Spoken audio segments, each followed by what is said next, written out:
Good evening.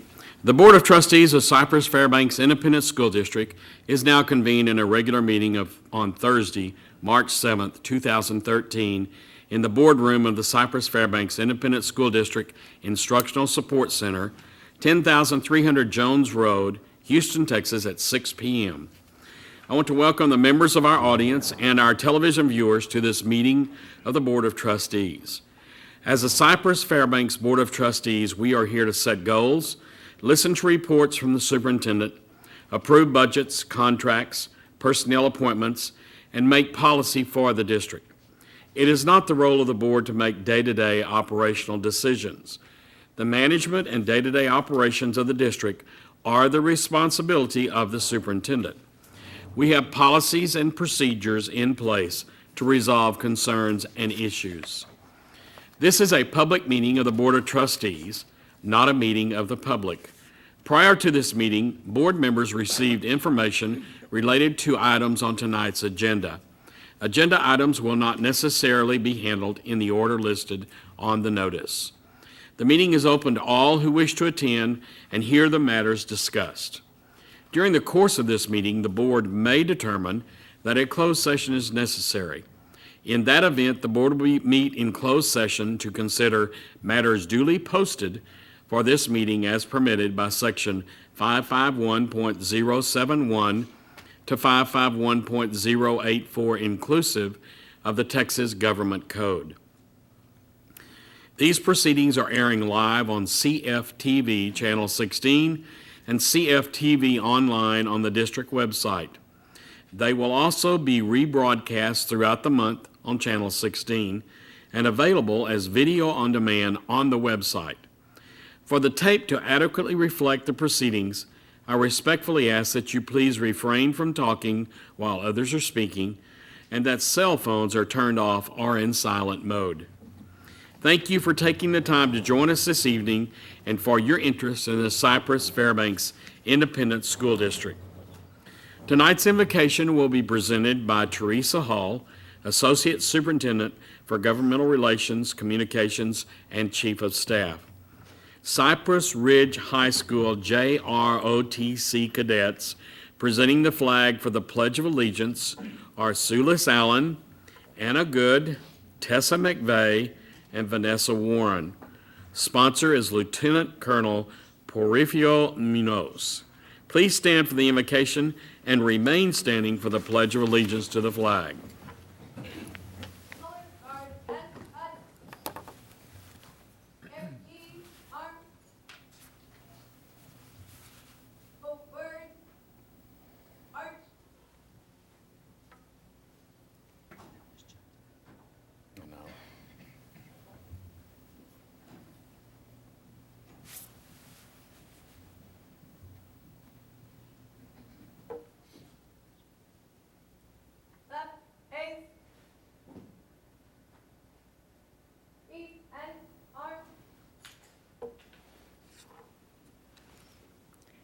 I pledge allegiance to the flag of the United States of America and to the republic for which it stands, one nation, under God, indivisible, with liberty and justice for all.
Please bow your head. Dear God, we ask your blessings on the students and employees in our district. As we approach spring break week, we ask that you grant our students and staff safekeeping whether they travel or rest at home. We ask that they return with a renewed sense of direction and commitment for the remainder of the school year. Thank you for the school board as they guide us in decisions that are best for our students and our employees. As we always do, God, we continue to pray for peace in this world and safekeeping for the military men and women who serve this nation. In your name we pray. Amen. Amen. You may be seated.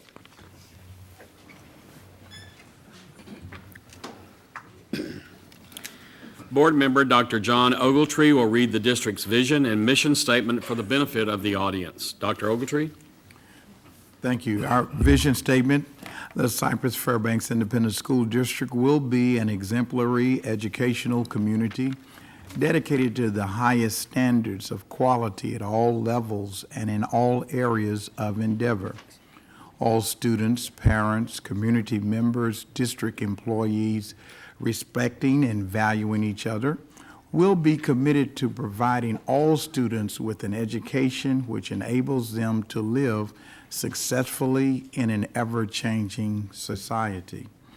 Our mission statement, the district will provide the environment and learning opportunities for all students so that as graduates, they will possess the qualities which will enable them to live meaningfully and successfully in society and in the workplace. The graduate will be an effective communicator, a competent problem solver, a self-directed learner, a responsible citizen, and a quality producer. This is the portrait of the Cypress-Fairbanks graduate. Thank you, Dr. Ogletree. In the audience tonight, we have a member of our Community Leadership Committee, Chuck Brandman. Chuck, would you stand, please? Chuck's part of a committee that meets once a month, and they learn about our district. Chuck, thank you for being here tonight. Also, I failed to introduce the people from Cypress Creek High School that are our AVP students. They were here Thursday, and then again, Monday, and then again tonight. DeAndre Fletcher, Sarah Huntsman, Eleanor Ramos, Ronnie Turner, and the AVP advisor is Jana Bullock. We appreciate y'all being here. Thank you very much. We will now move on to the special recognitions portion of the agenda.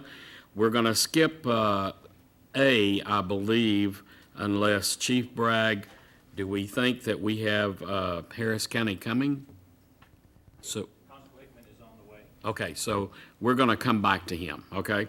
So we're moving on to B. Superintendent will make remarks and announcements, including the honors and achievements earned by staff and students in recent weeks. Dr. Henry? Thank you, Mr. President. We have several notable achievements I would like to announce. Cy-Fair ISD students raised more than $400,000 during the CFISD Livestock Show and Sale held January 31st through February 2nd at the CFISD Exhibit Center. The community once again displayed an overwhelming amount of generosity and support in the live auction, freezer sale, and via additional monetary contributions to students. The high seller was the Grand Champion's steer, raised by Cywood Senior Clint Joswiak and purchased by Crane Rental Division for $40,000. A team from Cy Falls High School won first place in the District Science Olympiad Tournament, with Langham Creek placing second and Cy Woods third. Each school sent a team to regionals, and I will report those results next month. Our annual Air Force Junior ROTC drill competition was held at the Berry Center, and Langham Creek placed third overall, allowing them to advance to nationals in May. 35 schools throughout Texas participated in the event, which was judged by the Texas A&M Corps of Cadets and military training instructors from Lackland Air Force Base. I am pleased to announce that the Jersey Village Cheerleading Squad has won first place in the Cheer Sport National Cheerleading and Dance Championship held in Atlanta. More than 900 teams competed in this event. HEB recognized Swinkie Elementary School life skills teacher Debbie Williams as a regional finalist for the Excellence in Education Rising Star Teaching Award. The award celebrates public school professionals whose leadership and dedication inspire a love of learning in students of all backgrounds and abilities. State winners will be announced at the HEB Excellence in Education Award ceremony on May 3rd, 2013. In wrestling, the Cy Ridge girls won their 11th consecutive district title and their first regional and state titles in school history. The Cy Woods boys team won district. Individuals placing at state are Cy Ridge senior Shaterica Henderson, who finished her season 40-0 and placed first in the 165-pound class. Cy Woods junior Taylor Alva placed first in the 128-pound class with a 39-0 season, and Cy Creek senior Gabby Long placed first in the 102-pound class with a 38-1 season.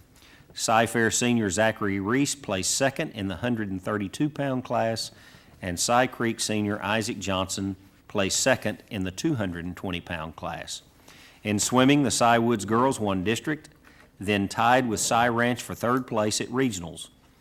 And Langham Creek sophomore Ashley Johnson won the 100 butterfly at regionals and tied the regional record in the 50 freestyle.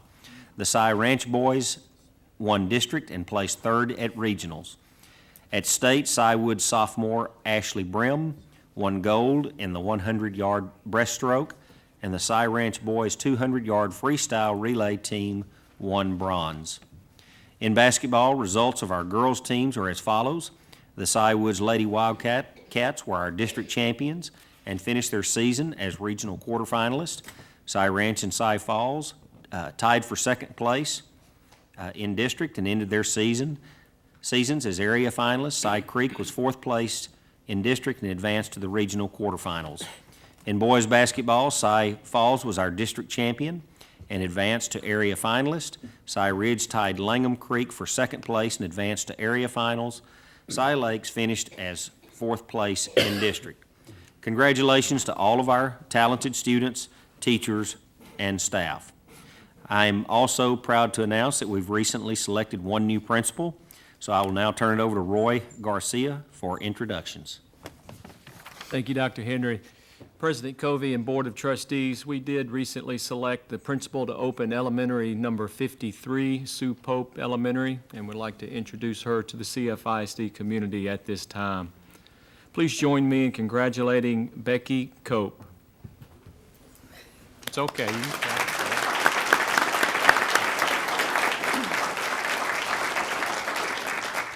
Thank you, President Covey, Dr. Henry. It's a great honor to be selected to this, and I'd be remiss if I didn't acknowledge that leadership and a principal doesn't exist in a vacuum. There's a lot of people that worked hard to help me to get where I am today, and I see many of you around the room, but I need to also thank my Matsky family who, leadership happens when people blaze the trail with you and stand beside you and follow you when you have a vision, and they did that, and of course that just made me get to where I am today. But I also have some other people that are here that I want to recognize. My daughter Caitlin, who's joining me today, who fought traffic from downtown in busy season to be here, so I appreciate it. My parents, Shirley and Howard Starwald, are here today. And still talking to me, my two APs from Matsky are here, Michelle Vickery and Misty Lowe. And also my mentor and friend, Mike Manis, and his two daughters, Sophie and Hannah. So just very blessed to have this opportunity, and I'm going to make you proud. So thank you.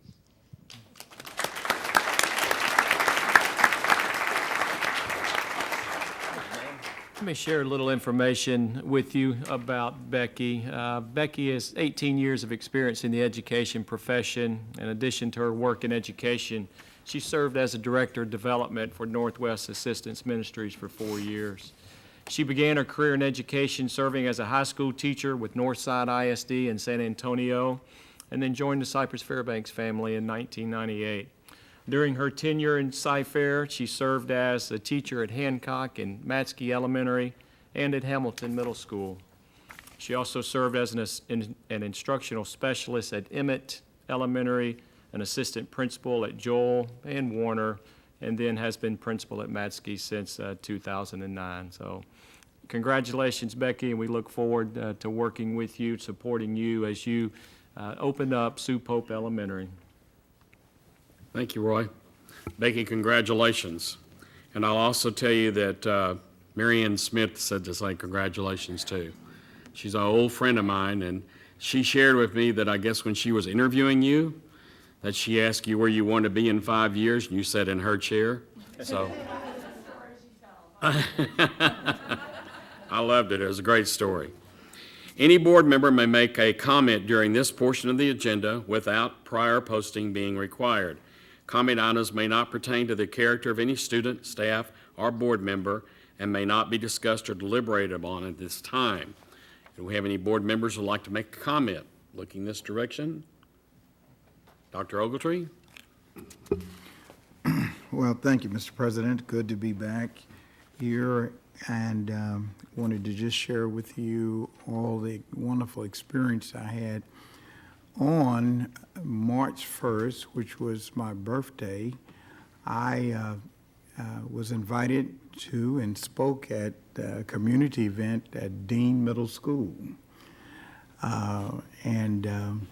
Instead of going down to the rodeo, and I was there at Dean, and it was a tremendous event and well attended by the parents and the students there. The students who acted as hosts and are involved in the new culinary program there served the food, and they even had participation from Martin's Steakhouse. So it was quite an evening to share with the students, and I commend Principal Hecker and the great staff at Dean Middle School. Thank you, Dr. Ogletree. Down here. Ms. Hartley. Thank you.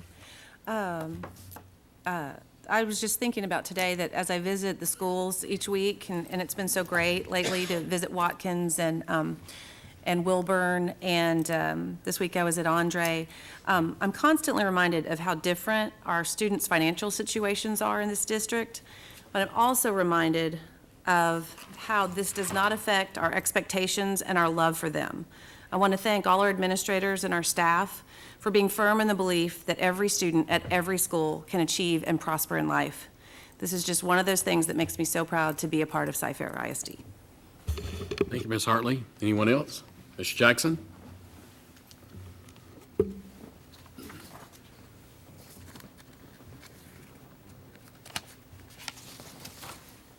From January 30th through tonight, I will have expended approximately 100 hours on behalf of the district through attendance, preparation, and travel for various events. I say this so that the viewing audience understands that every member of this board expends considerable time and effort at furthering the cause of both public education and that of Cyfair ISD. There are certain of my stops that merit some special attention. First, as it relates to volunteers, Board President Covey requested our attendance at the 10 CLC Town Hall meetings. I attended 5. My colleagues provided coverage at the others. I would like to express my appreciation to the members of the CLC for their preparation, attendance, and presentations to keep all of us factually informed as to the state of affairs of our district and legislative concerns. It is much easier and I believe much better to make decisions when we do so based firmly on facts.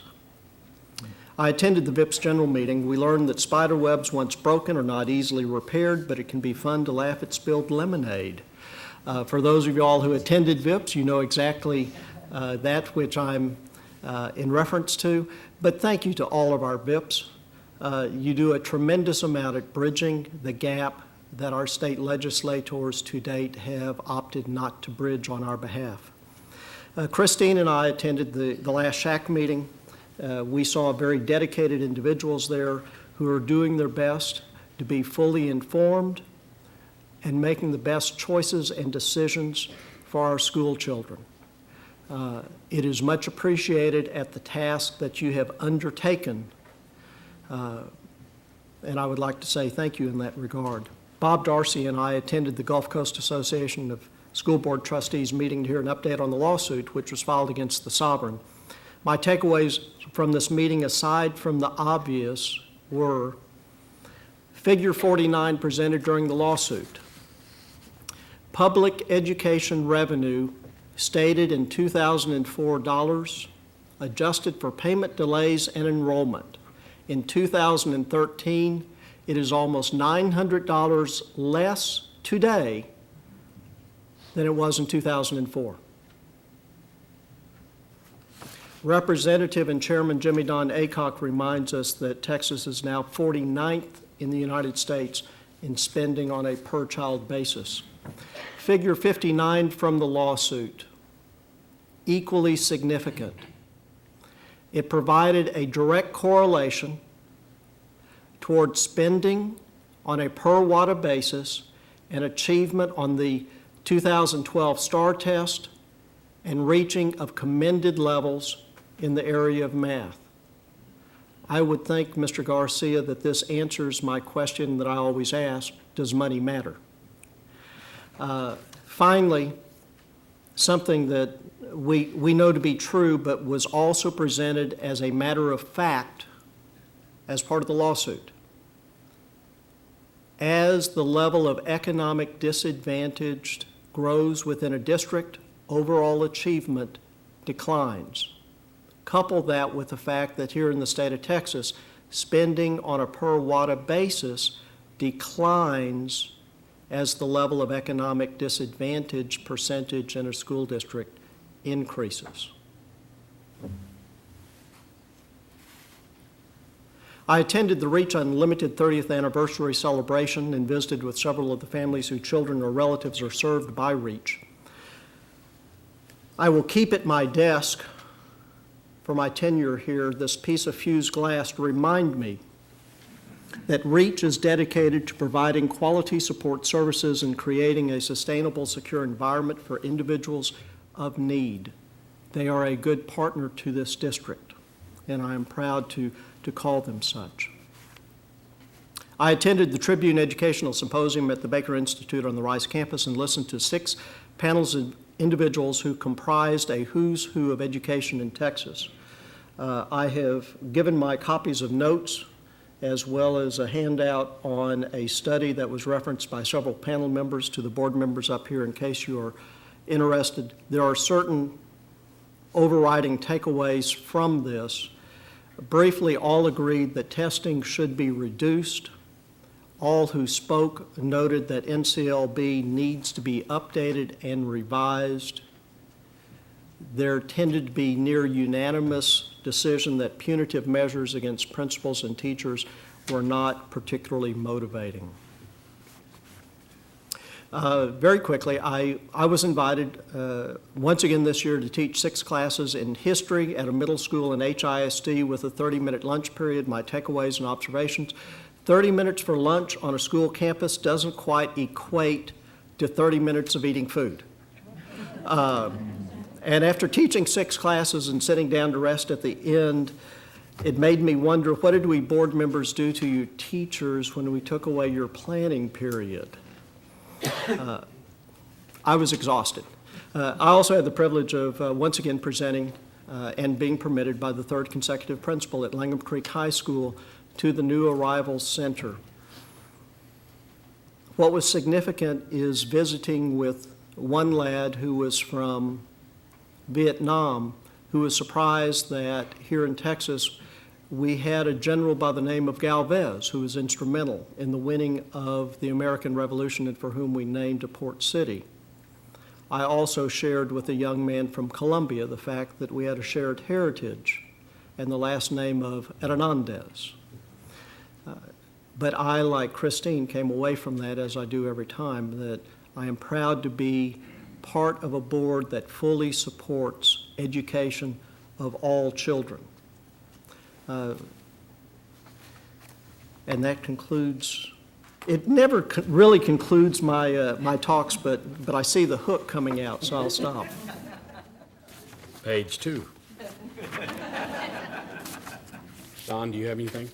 No? Or you're, okay, he got it covered, okay. We now have our guest in the audience, so we're going to go back to recognitions.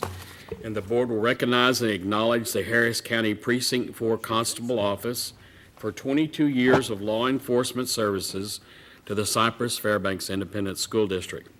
Presenters are Deborah Stewart, Chief Alan Bragg, and Dave Strong. At this time, Chief Bragg, will you approach the bench for recognition and acknowledgement for, oh, the bench, the podium. Wow, Thank you, Chief Bragg. thank you. But, President Covey, members of the board, and Dr. Henry, before we get started, I want to ask Dave Strong to come up here and join me at the podium Bench. bench. The bench. It's serious now. Dave was instrumental in a lot of the operations that happened over the past 16 years, and I wanted to just gratefully acknowledge his participation in managing and overseeing that program from 1996 until 2012. Part of his leadership and expertise helped make that successful in our schools and in our district, and I want to just acknowledge him publicly here. 22 years ago, the district engaged in a contract with Harris County Constable Precinct 4, Dick Moore at the time, I believe, and over the last 22 years, a tremendous number of deputies have passed through our doors and passed through our hallways and developed relationships and with our students and our teachers and our administrators and our community and our staff, and made our schools a lot safer during that time. Constable Hickman and I talked about several times, had the conversation about the transition of the new police department for Cy-Fair, and one of our goals was to transition it appropriately so that no one lost a job, and that so we engaged our people, and as we engaged our people, we released deputies back to his organization. And we're both grateful that that happened successfully, and that was a great thing that we were able to do. We worked together not only during the transition phase, but we worked closely together even up to today, and because they provided some critical services for us as we began the implementation phase and startup process that we're going through right now, and so we're grateful for that. The other thing that I want to make sure everybody knows is that our friendship and our partnership and our relationship with Precinct 4 that did not end with the contract. They're here for us every day. We're here for them every day. We want that relationship. We have an MOU with them, and we know that if we need them, they're going to be there for us, and we know if they should know that if they call, we're going to be there for them. So Constable Hickman, if you'll come forward, please. Constable Hickman, I've been friends for 20 years, so I want to present a plaque to you and your great organization. It says, with grateful appreciation to the professional men and women of the Harris County Precinct 4 Constable Office for 22 years of outstanding law enforcement services provided to the students, staff, and facilities of the Cypress-Fairbanks Independent School District.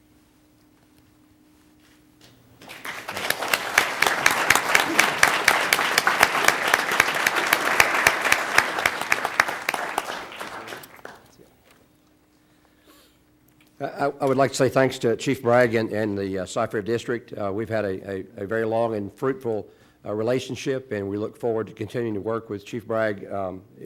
Chief and I have known each other a long time, longer than 20 years, and I don't think you could have found a better individual, more committed to service to the district and to the students, as our concern has always been, like yours, to make sure that you provide a safe learning environment. Today's challenging time continues to make that difficult. Even more reason why our cooperative working relationship should continue into the future. Thank you very much.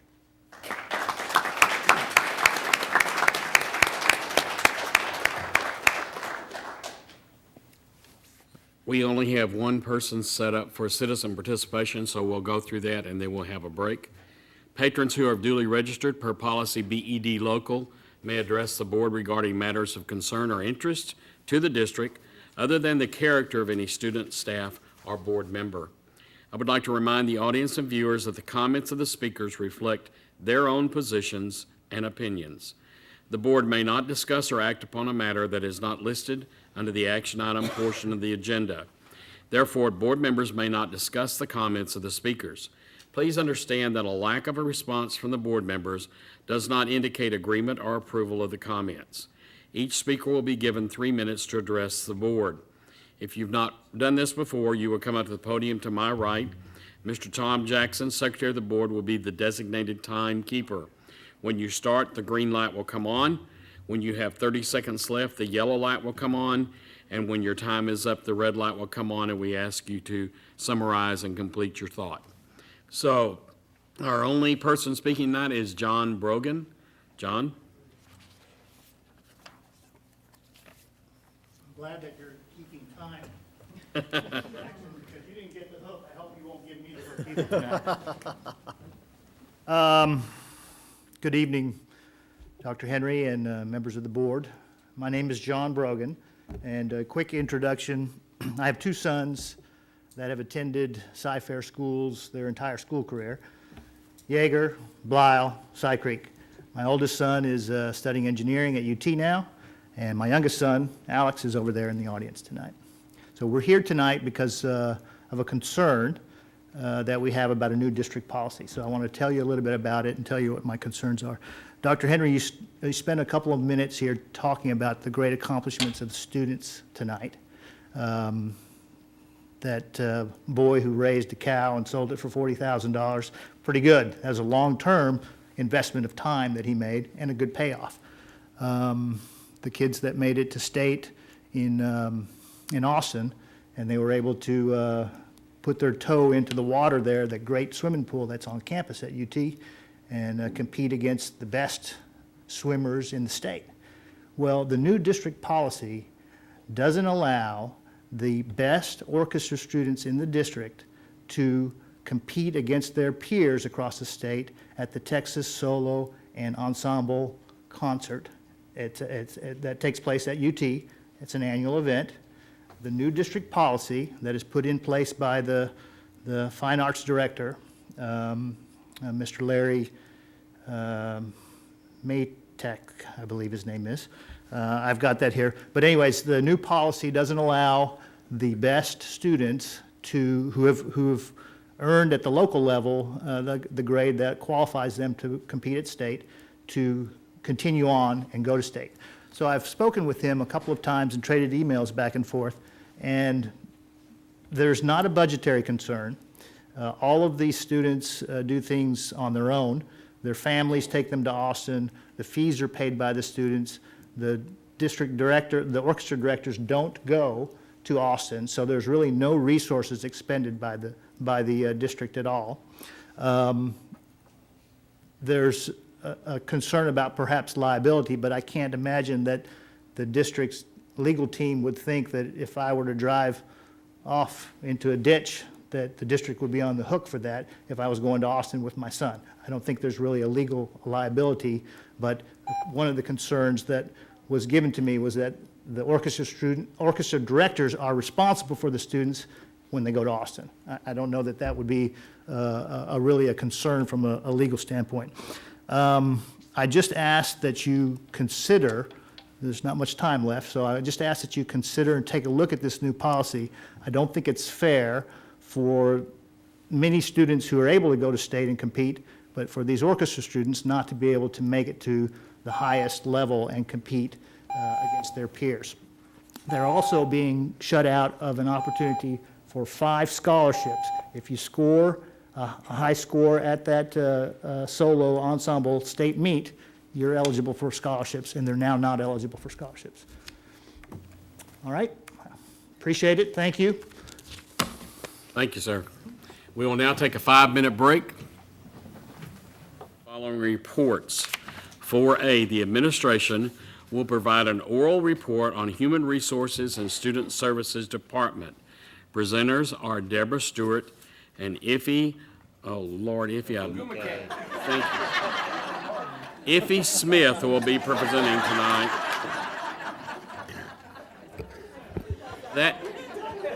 We go to the same church. I would think that I had it down by now, you know. Okay, at this time, Ife Ogumake Smith, will you come to the to the podium. We're going to give you an overview of student services, and we will bring information to you regarding human resources at a later date. Iffy? Thank you. Good evening, President Covey, Board of Trustees, and Dr. Henry.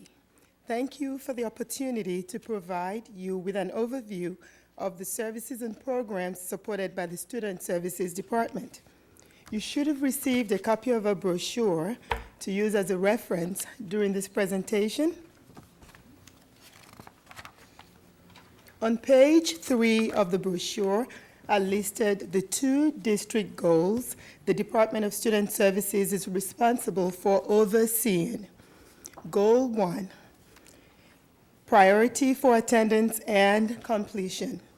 The district will ensure that students understand the importance of attending school regularly and completing high school. Goal 2B, safe and disciplined environments.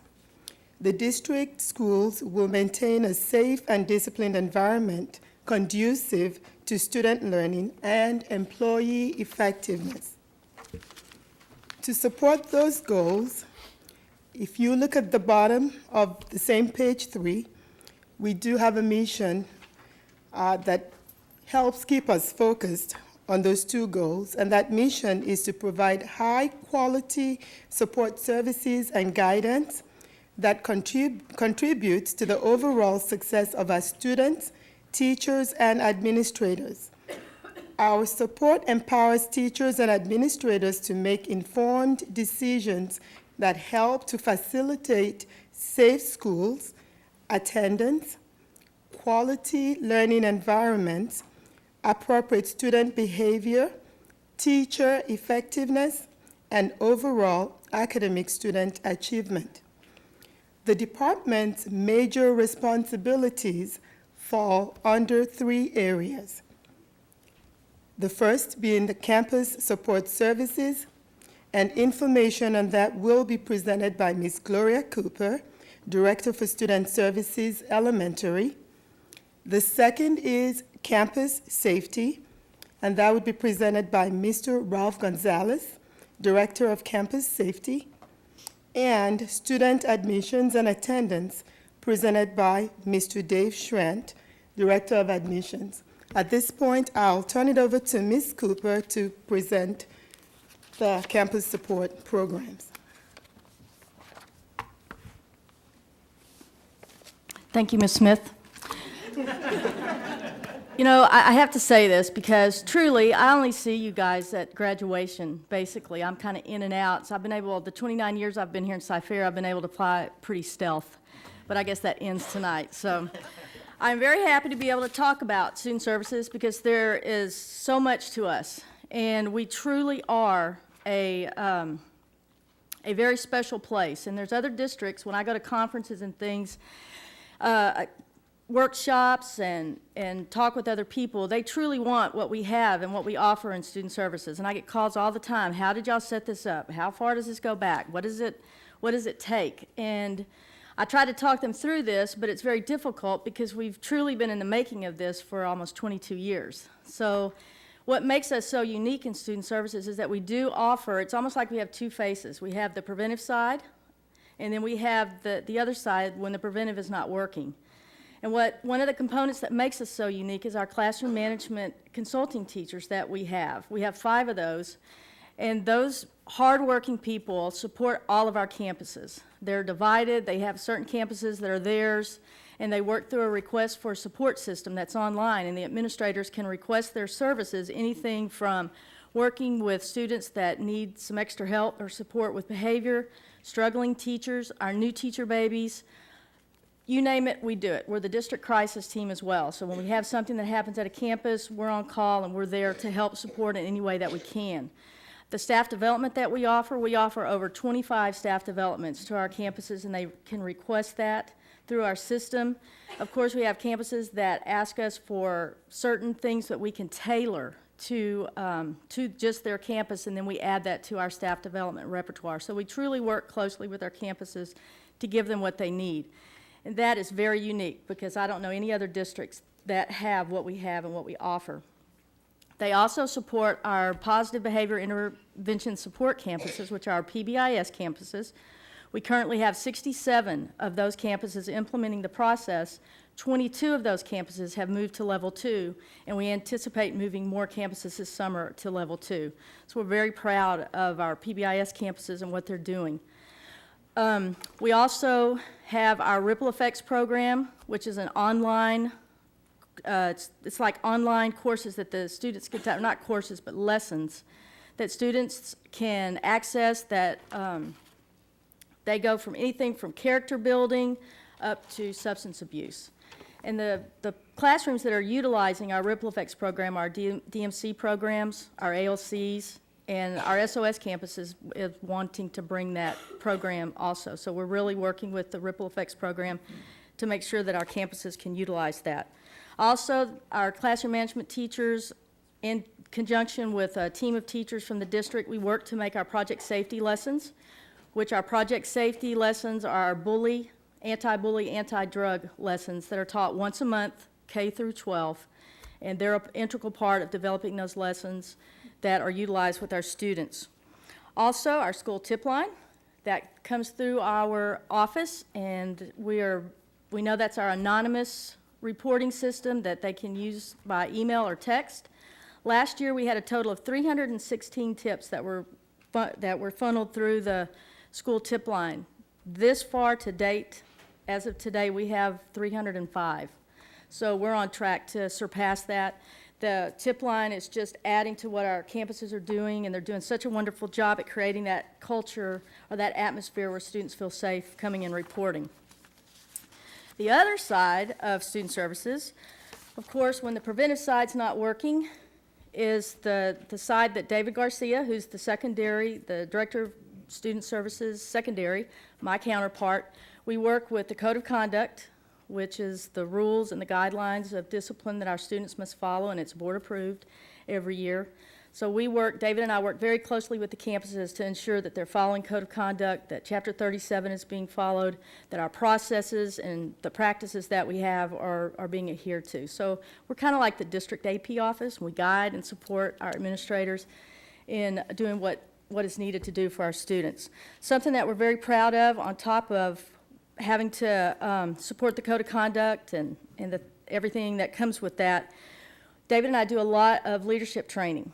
We have our secondary associate principals, along with chosen assistant principals on the secondary campuses, come to our administrative leadership training. We have that once a month, where we're offering training in different areas, because we know that sometimes our assistant principals, they get to go in so many different directions, and all they're doing is discipline, that we want to give them those opportunities to grow. So that's something that we're very proud of, that we have our assistant principals and associates entwined in. Also, we have our rookie meetings every month. These are for our brand new assistant principals. We're supporting them as best that we can to give them what they need to be successful in their job as new assistant principals. We have our one-to-one-to-one that we offer one topic once a month for 1 hour, and that's open to all assistant principals. They can come, and we go over certain issues that are happening, anything that's pertinent to their jobs, DAP placements, and that type of thing with the process. So we offer that for them. And then our AP collaborative, our assistant principal counselor collaborative that we do once a year, and that's usually the October date. It's where the secondary administrators, along with the secondary counselors, come together for one big day of a meeting, and we're working through issues that are pertinent on the campus that they have to work together. And we know they work together on their campuses, but a lot of times, as things go, they kind of can get off on their own, doing their own thing. So we bring them together to try to get everybody on the same page with what we need to do. David and I also are working with what we call our differentiated discipline, and that's where we're trying to step out of the box and come up with more consequences for students other than just suspending them or placing them in DAPs. We're really working out of the box, coming up with different things that we're trying to do. One is our single series matrix that all campuses use across the board for placements at the DAP when they're just discretionary placements. So trying to trying to create that internal consistency with from campus to campus and across the district with that. So we're very proud of that. And I think that is the end of my presentation. I'm going to turn it over to Ralph.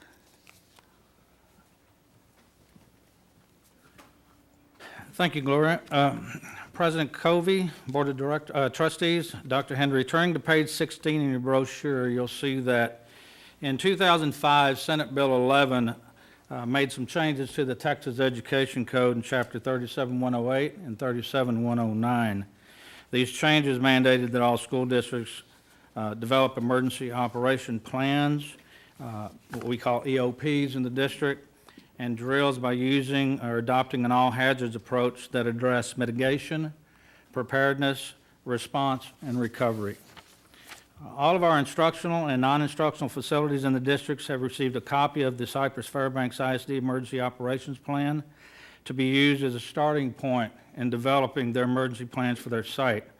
We also included EOPs for the early learning centers. They also have these plans at their locations. The EOPs will be the basis for developing and structuring the plans that they will implement in the event of emergency, natural or man-made, that may occur on their campus. The Office of Campus Safety provides direction, training, and performs audits of all instructional and non-instructional facilities in the district. Campuses are audited on a 3-year cycle, in which we also report that results to the Texas School Safety Center in San Marcos, Texas. Emergency drills address those areas that include our shelter in place, secure the building, lockdowns, fire drills, and evacuations. All campuses are required to complete a minimum of 3 emergency drills per semester and 1 fire drill per month. Thank you. I'll now turn it over to Dave Schrant, Director of Student Admissions. Good evening. I'm going to begin on page 17 of the brochure. The Department of Student Admissions, Attendance, and Transfers implements enrollment requirements pertaining to residency and guardianship. The team develops and provides comprehensive training for district personnel related to policies and procedures for student admissions, attendance, and transfers. Our department oversees and facilitates processes for student transfers. There are currently 4,623 students on a student transfer. Our attendance officers, and there are 5 of them, they provide support to our schools in the areas of compulsory attendance laws, Project 98, dropout recovery, verification of address, home visits, and leaver code audits. There are court cases they file against parents contributing to truancy and students' failure to attend school in 3 Justice of the Peace courts. Precinct 1, Judge Gorzinski, Precinct 4, Judge Lawrence, and Precinct 5, Judge Williams. Our Homeless Grant Department provides support and services to students and families that have been identified as homeless based on the McKinney-Vento Homeless Education Assistance Act. The Homeless Grant Department coordinates and oversees the Texas Supportive Homeless Education Program Grant, or the TechSHEP grant. This grant provides a variety of services, including but not limited to after-school tutoring, school supplies, Club Rewind, our TAP spring break camp that we partner with Community Programs Department, our Mission of Yahweh, our homeless shelter after-school tutoring program. We also provide 140 students with School of Origin bus transportation. The success of our program is based with the support of our CFISD teachers, counselors, administrators, registrars, Community Programs Department, transportation, food service, and all other staff who provide support to our homeless students. Our program has been selected with best practices, and we presented at 4 state and 3 national conferences. As homeless liaison, I was selected to speak at the Congressional Children's Caucus in Washington, D.C., and just recently I was selected to the Board of Directors of the National Association of Educating Homeless Children and Youth for a 2-year term beginning December of 2012. This concludes my part, and I'm going to turn it back over to Ms. Agumake. Before we close this evening, I do have members of our team, a very wonderful team. If you would please stand at this time, I would like to recognize them. They're really the unsung heroes of our team. So thank you.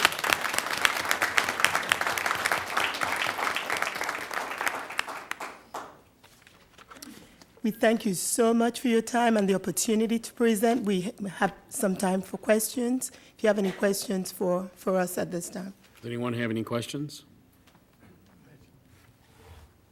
John? Don? I'll start since I don't really have a question as much as a comment.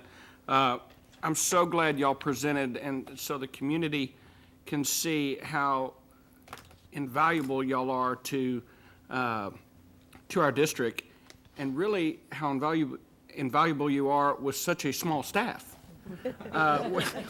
When you think about everything that y'all do, it really is amazing. I mean, I referred somebody to Dave this week regarding a transfer. And it's just, y'all made a comment to Mark. I said, I can't believe with 110,000 students, we have 5 attendance officers. I mean, that blows me away. I mean, they got to be in their car 24/7. I mean, I'm sure they sleep in the thing. Yeah. It's amazing. So really, I just want to compliment y'all on the job that you do. I'm really glad you presented so that everyone can see what we as a board already know, that y'all are amazing. So thank you so much for what you do. Well, thank you, and you're very welcome to come visit us at any time. Ms. Stewart just gave us 10 minutes to present, so we had to fly through it. So thank you so much for your time this evening. I think John had a question for you. I have Mrs. just a few Okay. questions. One of them is, could you just for our audience, go over the process of the tip line? If a student does call with a tip, where does that call go to? How long does it take to be responded to? Who responds to it? Could you just give us some of those ideas? Let's say if it's bullying, how does that handle? Absolutely. I'll have Ms. Cooper come up, and she'll share that with you. Very good question, Dr. Ogletree. Those tips come in by email or by text, and those are filtered through the tip line, which is in Utah. And we've got our database set up, and so when those tips go through, they go immediately to the liaison, whoever the tip line liaison is on their campus. And we ask that the tips are responded to within 24 hours. And since we have them going straight to their email, the turnaround time on our tips have been within minutes sometimes. So they've been, responded to very quickly. And if they get a call, which those are rare, usually they're emailed or they're text, they use their text. But if there's a call, the tip line people directly will call us, they contact our security, and they contact me to let us know that they've had a call about a tip. So they're very good at the communication with our district immediately. Good.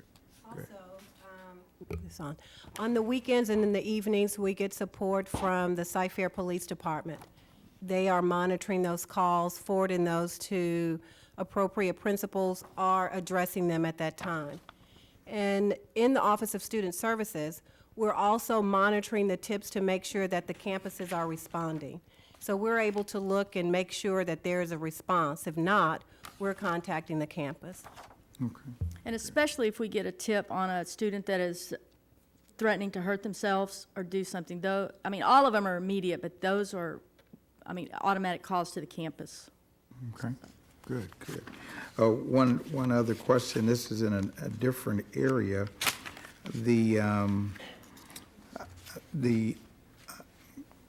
Since we have enacted all these procedures, and by the way, I was glad to hear how are you working with students and not just everything that comes to you, you're filing a charge and trying to get them off the campus. I really appreciate the effort that you all are doing there.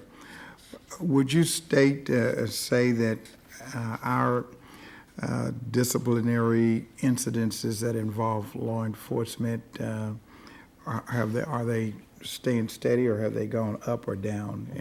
And in your view, how are we standing with that?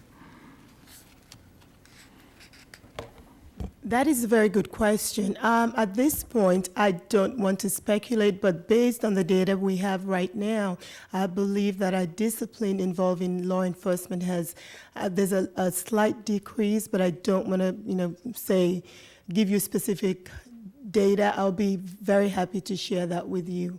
Okay, please do. One of the reasons I was so supportive of us establishing our own Cypher police force is because I thought that students would be treated a little differently than having the outside law enforcement contracted to be on the campus. And our objective should be to educate the students if they can be, and to keep them there, and not to make them unnecessary criminals if we could. So I just want to applaud that effort, which you all are doing in that area. The other thing is, as it relates to campus safety, there was, even though there's mention that each school goes through so many drills, fire drills and all that, but there, in the 3-year cycle, you have an audit. Yes, sir. What happens? What does that audit entail? Well, the audit that we conduct, basically, it's a series, during a visit, what I would do is go into the school and I would review what the leadership, what the culture, what exterior, interior threats may be to the school. I'll do an evaluation of hazards along with the campus. Once I get with the campus administrators, their emergency team, and then we put all that information together, and at the end of the cycle, which is going to be 2014, we put together, or we will put together, a report that we will give to the board explaining what that audit has exposed, what any weaknesses we may have in the district, what we need to do to improve our safety and security around the district with our particular campuses, our campuses overall. Okay. Also, in the drills, how often at our schools do we do the lockdown drill? We have mandated that our campuses perform at least 2 lockdown drills. We ask them to do one in the first the first semester and one in the second semester. We also ask them to conduct or perform a secure the building, which indicates we lock the exterior doors in case there's a police presence or an activity outside the building. They secure inside. We also ask them to conduct a shelter in place, either hazmat related or weather related. And we ask them to do one or the other the first semester and the other one in the second semester. So we ask them to do 2 lockdowns, 2 secure the buildings, and 2 shelter in place. And then they're always doing a fire drill every month as long as there's 10 days in that monthly cycle. And this is for all schools, elementary, middle, and high school? All of our campuses. Yes, sir. So far, just the first semester, we've conducted over 395 drills in our elementary levels. They're all 100%. Secondaries, 514, they're 100% for the first semester, and we're working on the second semester now. Good. Thank you. You all do an outstanding job. Thank you. Thank you. Anyone else? Just one more comment in reference to Dr. Ogletree's feedback about the campus police. I have to share with you the overwhelming sentiment coming from the campuses in reference to the new support we have from CFPD has been just positive. That I keep hearing relationships, that the police officers are there to build relationships with the students. The campus administrators have formed a partnership with them, so that makes that support stronger on the campuses. So it's not necessarily just about discipline, it's about helping our young ones on the campus. You know, these are role models for them. So it's been a very, very positive response to this new support that we have within the district. Mr. Jackson, you got something? No? I just one question from Ms. Cooper, and that is, I noticed that on the PBIS campuses at 2 of our high schools are no longer practicing that. Do they reach a point where they don't need to do that anymore, or have they opted to go with something different? Why is that? No, sir. Sometimes they want to restructure and they want to try to build something from the ground up again. They may have an administrative turnover. They've had some key people leave from their PBIS team and that type of thing. And so they're going to go ahead and try to rebuild and restructure. The high schools are so big that they truly have to work at keeping that structure there, and they have some turnover. So they're always trying to rebuild and build back. Some of the campuses, those two, they had some daunting things that really kind of took precedence at that point over PBIS. You have to have some things in place already for PBIS to sustain itself, so you have to go back and rebuild that foundation for it to be able to sustain. Okay, thank you. Thank you, Mrs. Ogumake. Thank you. Thanks, Bill. I'm not even going to acknowledge that. The administration will provide an oral report on the 83rd legislative session. Presenters are Mark Henry, Teresa Hull, and Stuart Snow. We're starting out with Dr. Henry. Yes, thank you, Mr. President. We're monitoring several bills at this time, several that have a great impact on our students that may not be as widely known, related to the UIL and the discipline code, then some also related to our employees with TRS. So we're keeping an eye on those and looking out for the best interests of our students and our staff in those areas. And tonight, probably the two big ones that are going on are accountability and testing, which Teresa's going to touch on in a moment. And then Stuart's going to touch on school finance legislation and also sequestration issues that have arisen over the last week. So I'll turn it over to Stuart, if that's okay. Thank you. Thank you, Dr. Henry, President Covey, members of the board. I do have 3 items of interest to report to you tonight. The first issue relates to school finance and school funding. The Senate Finance Committee subcommittee, which is chaired by Senator Patrick, is charged with studying the public and higher education portions of the budget on the Senate side, and has adopted, this subcommittee has adopted some key recommendations to add approximately $1.5 billion to the Senate's proposed $35.1 billion budget for public education. We played a significant role in providing the subcommittee with those recommendations that were adopted by that subcommittee.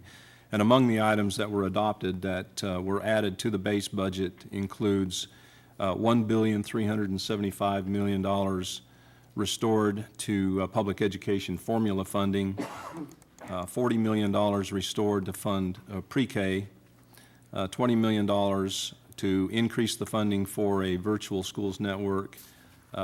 They've included $4 million to Teach for America, $14 million for the Student Success Initiative, $34 million for career and technology education, and $45.8 million that is budgeted contingently for facilities for charter schools, and it's contingent on the passage of Senate Bill 2. The impact to CFISD of these proposed additions to the appropriations bill, if they were to move forward and be passed by the full legislature, would be an additional $16 million of formula funding in 2013-14 and approximately $27 million in 2014-15, over and above what we would receive under current law. I do have a couple of other items. Do you want to take, would you like for me to take questions before I move on to another item, or go through those? No, I think we can do the questions at the end, unless y'all, board, have a concern about that. I think we can do that at the end, Stuart. Okay. The next item relates to sequestration. As you know, Congress failed to reach an agreement by March 1st, which triggered automatic across-the-board budget cuts under the Budget Control Act. An earlier estimate that was that the spending cuts would equal 8.2% of the title funds and the IDEA funds, Individuals with Disabilities Education Funding. However, due to the postponement of 2 months of the sequestration, that estimate now is that the cuts would equal approximately 5.3%. That calculation is continuing to be calculated, I guess, and determined. So we don't know exactly at where they're going to land on that cut. and it could be more than 5.3%, but at this point in time, they're estimating that it would be approximately 5.3%. These cuts would take effect in the federal and the state fiscal year, which begins October 1st, or which began October 1st of 2012, which is the district's fiscal year ending June 30th, 2013. However, due to the timing of those, distributions of those funds to the states, the funding cuts will not be taken retroactively back to October 1st, but rather we would see the full reduction of funding from the July allocations.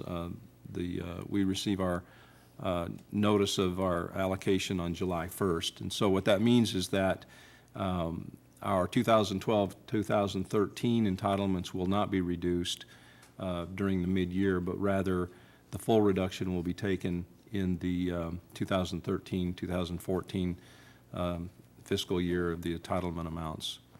The program funding in Cy-Fair ISD that is affected by the sequestration are Title I, Title II, Title III, IDEA funds, the federal ELL, and federal career and technology education funds. And at this time, we're estimating that the impact to Cy-Fair, based on the reduction of 5.3%, and also based on the 2012 level of funding, that this would equal a cut of approximately $1.5 million to us. And so we will determine our response to the funding cuts in 2013-14 as we kind of move forward through that budget process for our fiscal year ending June of 2014. And then the last item I want to mention is the details of Senate Bill 14 and House Bill 14. Senator Williams and Representative Pitts have filed these companion bills that call for transparency in a number of areas for governmental entities, including school districts. These bills require certain disclosures regarding construction cost, bond, election ballot propositions, bond review board disclosures, and an annual financial and debt disclosure. Specifically for the construction cost disclosures that are required, the required disclosures include in the aggregate, the total amount of square footage, the maximum student capacity, and current enrollment. And this is for each construction project.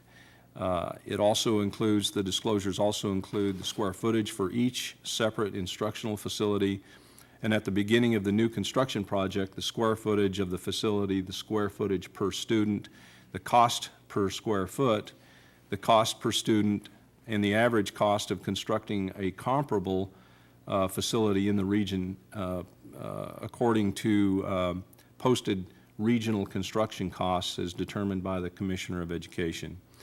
And at the end of the construction project, a comparison of that, all of that information must be posted on our website at the beginning of a new construction project with the final results. For the bond ballot proposition disclosures, we would be required to disclose the combined principal and interest of all debt outstanding within the district, the principal and interest on the bonds to be authorized, the purpose of the bonds, and the estimated interest rate for the bonds to be authorized, as well as the maturity date of the bonds to be authorized. For the bond review board disclosures, we would be required to receive notification by the bond review board that all of the requested information that they have has been obtained prior to our obtaining approval by the Attorney General that would approve our district bond sale.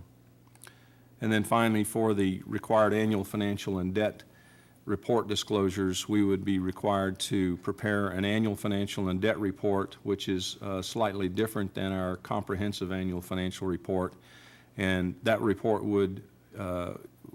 must be continuously posted on our website, and the report is required to include for each of the district funds the total receipts and expenditures itemized by source, by purpose, and the fund balance of each of those funds, as well as the total dollar amount and the debt per capita for existing and authorized debt, the principal and interest payments for all debt, and then for each series of debt, the issued and unissued amount, the amount spent and unspent, the maturity date, and the stated purpose of such debt. So that concludes my report, and I would be happy to address any questions that you might have about any of those items. Board have any questions? Dr. Ogletree. Thank you, Stewart. Last week I did it while attending the Texas Legislative Black Caucus, attend Senator Patrick's subcommittee, and they were going through trying to place priorities on various items as it relates to school funding. You mentioned the Student Success Initiative. The figure that they finally came up with was it 14? 14 million, yes, sir. Is that a part, is that going to be in the formula for school districts, or will that be separate and As I understand it now, it would be similar to the way it was funded in prior years, which would be separate and apart from the formula, from the district formula. Okay. Other thing, they did mention that they were going to, in a later meeting, go district by district by district. And did you state what you understand our district amount is going to be or there? We're estimating that for this next fiscal year, 2013-14, that the formula funding would amount to $16 million for us, and then, which is about $152 per student. And then in 2014-15, we would receive about $27 million. That would be more than what we would otherwise have received under current law. The $27 million represents about $253 per student. Okay. As it relates to House Bill 14 and Senate Bill 14, what are they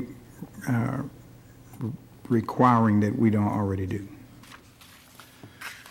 Where there's a significant amount of work that we would have to compile to match the way that they're asking for it. We have the information, we have all of the information, and we can compile it, but it would take some time to do that. We are concerned about some of the technical aspects of what the bill is requiring. Certainly, we fully support transparency. In fact, we have received the State Controller's Leadership Circle Gold Award, which is the highest award that they offer, and we've received that, and this is for transparency. We've received that award for the 3 years in which that program has been in existence. And so, you know, we fully support transparency, and we, I believe, are leaders among districts in the state of Texas for the amount of information that we provide on our website. But there are some technical aspects of these bills that we have a concern about, because I believe that those aspects are contrary to local control and would add an additional financial impact to the school district in order to compile this and to maintain it. When we talk about an unfunded mandate, this is exactly what this is. And I think that in addition to that, these bills could restrict the school district's ability to pass future voter-approved bonds or bond referendums, as well as potentially increasing the cost of our borrowings, as well as increasing the cost of elections. So we have some concerns with it, although it is presented as a transparency bill, which you know, obviously is hard to oppose. Thank you. Ms. Jackson?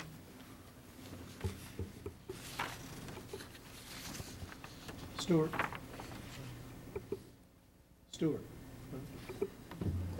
Sir. I don't know if it's on or not. Yes. You're on. What was that, John?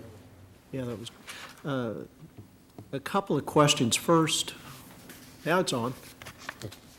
During the panel, Chairman Jimmy Don Aycock said that distribution of money and the manner in which it's distributed to the districts is a problem because there are some districts that are clearly not receiving enough.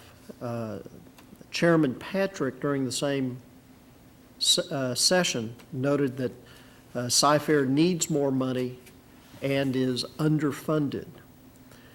Do you believe that the allocation of funds favorably addresses these two comments on behalf of Cy-Fair, or does it appear as if we're receiving the same amount as everybody else, or is it a case where, once again, we're receiving less than the state average?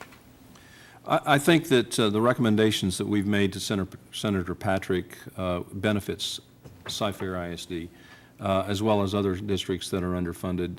As I worked with him, his focus was to obviously provide additional funding to all districts, because that's, I guess, the political thing to do, I guess. Since we're underfunded, I don't think that that's necessary, but that's what his focus was, to provide some additional funding to all districts, but to provide more funding to those districts that are at the bottom of the funding chain, if you will.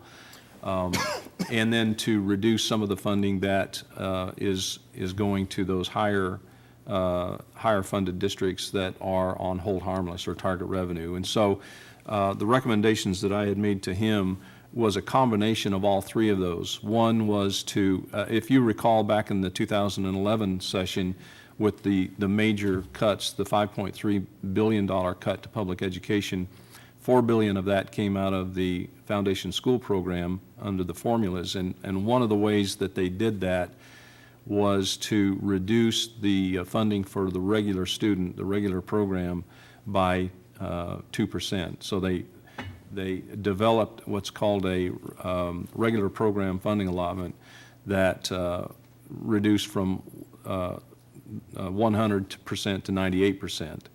And so one of the things that we did under this proposal was to bring that back up to 1, as well as increase the basic allotment for all districts that are on formula. And so certainly we're a formula district, and we receive our funds through the formulas. What that does is that 2/3 of the school districts that are on formula would receive additional funding, and 1/3 of the districts that are on target revenue would see a loss of funding. And then the third thing that we did was to reduce the target revenue adjustment factor. And so those districts that were on target revenue or hold harmless would be reduced even further. And so by the reduction of that target revenue factor, help pay for the increase in the basic allotment. It certainly appears to me as if what's being done addresses a concern raised in the litigation that the state lost, that the difference in funding from one district to another district is too great. It appears as if this funding gap across the United States, based on what you're talking, across the state of Texas, is being reduced. Is that correct? That's correct. I would offer a tip of the green eye shade to Stewart for his leadership on this, as well as to you, Mark, because it's a team effort. This is a remarkable accomplishment to be able to convince Austin, and granted it's just at the committee level, but to have the committee recognize that this is the right step is a tremendous undertaking and a step in the right direction. So thank you very much. Thank you. Very significant. Something else that was brought up at that session, and we have heard in other presentations as well, but I did not hear you mention it, is Senator Patrick suggested that the state might be increasing the number and nature of golden pennies. Has that shown up in any of the legislation? That has not been discussed in any legislation that I've seen. In fact, anything that is going to relate to school finance it's going to happen through the appropriations bill. So any amendment to the general appropriations bill is the way that any additional funding or any change in school finance funding is going to be conducted. That's how it's going to happen. Any additional golden pennies would have to actually be achieved through a separate school finance bill. Another question as it relates to sequestration. We trustees all received communication from the National Association, and in that communication it suggested that the sequestration impact on Cy-Fair would in fact be slightly larger than the estimate that the board has been apprised of previously. But clearly I heard you state tonight that you still believe that your initial analysis of it is still the best number, correct? That's correct, and you know, you forwarded me the report that was done by NSBA, and we've been researching those numbers, and we quite frankly can't figure out where they came up with their numbers, because they were showing us to have Title I, just Title I funds alone, of well over $20 million, when in fact we only received $10 million in 2012, and that was the year in which they were showing on their spreadsheet. In total, all of our funds that would be subject to sequestration only total about $14 or $15 million. So again, I don't know where they're coming up with their number, but I'd have to say that based on what I know now, that we would, and again, that can change, but that the impact to us would be about $1.5 million. Very good, thank you. Thank you, Stewart. Teresa, I believe you're up. My portion of the presentation this evening will be very brief. Just wanted to give you a real brief update on the status with House Bill 5 and Senate Bill 3. On February the 19th, both House and Senate conducted committee hearings on those bills, very lengthy hearings. The Senate hearing was approximately 8 hours. The House hearing was, I think, went well into the night. 103 folks testified, mostly in favor of that bill. During the Senate hearing, some of the things that did occur, there were some changes to Senate Bill 3, and I provided you with an updated chart so that those current changes are reflected in the chart that you have at your seat. Senate Bill 3 did make an amendment to add 2 credits of foreign language. Again, in looking at foreign language credit, all of the bills really want to seek opportunities for students to have substitutions for those that may not be able to satisfy a foreign language credit through the traditional method. Change the science credit requirement from 2 to 3. And Senate Bill 3 also removed the cumulative score requirement that's currently in place for end-of-course exams for high school students. The one thing that is still not addressed in Senate Bill 3 that does give us concern is there's no change in the number of assessments that are administered. There are still currently 15 end-of-course exams as the bill is currently written. It did pass out of the House, the Senate committee, and the next step would be for the Senate floor. We're uncertain whether or not a proposed amendment would take place on the Senate floor, or if Senator Patrick would file a separate bill addressing the assessments. But of course, he would have to do that by tomorrow. Tomorrow is the deadline for the filing of bills. The entire hearing, though, did focus on the appropriate number of end-of-course exams and assessments, STAR exams for students. There is, lots of different folks with different ideas about that. As a district, we would support no more than 5, ideally 3 end-of-course assessments. House Bill 5 was introduced and public testimony was provided. There was not a lot of discussion and no amendments were made to that bill. House Bill 5 does currently have 5 end-of-course assessments included in that bill. It would include English 2, Reading and Writing, Algebra 1, U.S. History, and Biology. If we were able to convince the legislators to consider 3, we would back out the biology and the U.S. history and just focus on the reading and writing and math in all of those. Okay, moving on to the next bill, Senate Bill 2. Has really received a lot of attention. This was filed by Senator Patrick towards the end of February, I think February the 21st. This bill really is a comprehensive bill that makes some major changes to the law relating to the authorizing and establishment and the governing of charter schools. This bill would lift the cap on the number of charter schools. Currently, it's at 215, and it would remove that. I want to keep in mind that it's not that we only have 215 charter schools, it's actually 215 of the charter organizations that have been authorized. And once a charter organization has been authorized, there is a process in which they can go through to add additional schools under their authorization. In addition, it would establish a charter school authorizing authority that would be appointed by the governor, and the commissioner would be in charge of that out of TEA. And that would be the governing body for the charter schools and would also be charged with approving those. An additional change, it would allow school districts to convert to a home rule charter district upon a majority vote of the school board. Currently, the law reads that it would require 2/3 of a school board vote in order for a school district to convert to a home rule charter. In addition, in that law, there is another provision there that would require, I believe it's 5% of the registered voters in a school district also to submit a petition to the board before then the board would take action to consider of converting to a home rule charter.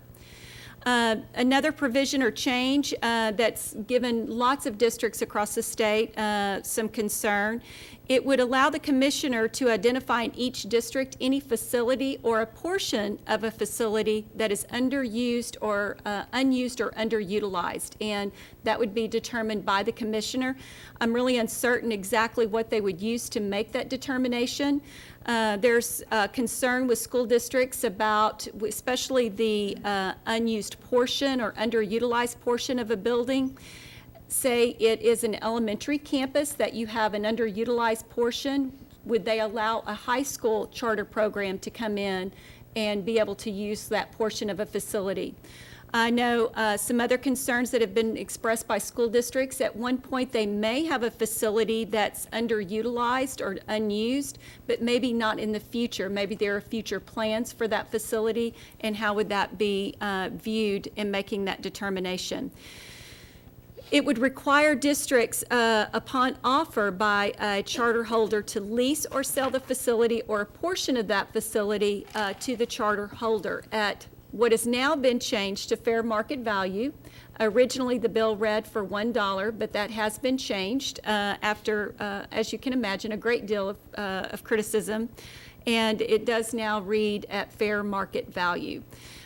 So that really, I've not heard much more about Senate Bill 2, but I know that many of the school districts across the state do have concerns with the provisions of the bill regarding the use of the facilities and the leasing and selling of those. Okay, if y'all, before I turn it over to Linda, she is going to share with you just an update on TEA filing a waiver for AYP. If you have any questions about Senate Bill 3, Senate Bill 2, or House Bill 5. Anybody have any questions for Ms. Hull? Ms. Jackson? As it relates to Senate Bill number 2, the Texas Association of School Boards had a section of it where it was charged with the responsibility of doing an evaluation of charter schools. The funding for that has been removed. Does this bill reauthorize somebody to evaluate charter schools?